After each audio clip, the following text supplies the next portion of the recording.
Renias and Skarloey were talking quietly to Culdee next morning when Duncan stormed up, followed by Sir Handel. "Hello," chuckled Renias. "Here we go." "I nearly came off," fumed Duncan. "Those coaches pushed me. The thing controller says they didn't. He says I kept a bad lookout. "We've no money to mend you," he said. "And if it happens again, I'll leave you at the back of the shed." "Why does he always pick on me? It's no fair." Skarloey said nothing. He just winked at Renias. "As you were saying, Culdee," remarked Renias, "you had 2 coaches on your trial trip. Do you ever take more? Now our line is so steep that we're only allowed 1. We each have our own. Mine's called Catherine. I know her well. That's most important." "Why?" asked Sir Handel. "They're only coaches." "Ours," said Culdee, "are something more. You pull your coaches, and you can see ahead. We push ours up, so we can't see. They watch the line for us. The guard watches too, of course, but Catherine's so clever that I know at once if anything is wrong."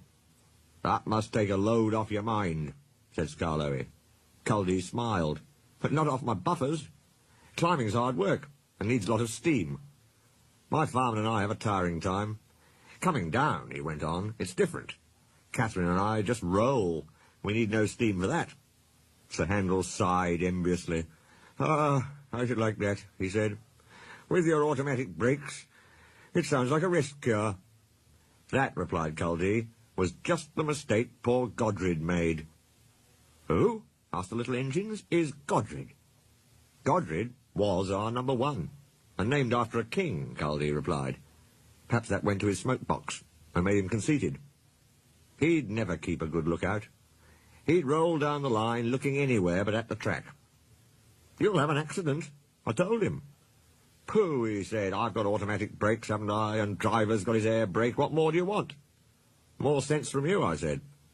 'No engine can stop at once if he isn't ready to obey his driver's controls.'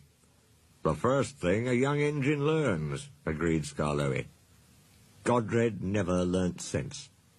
His driver and fireman and the manager all spoke to him.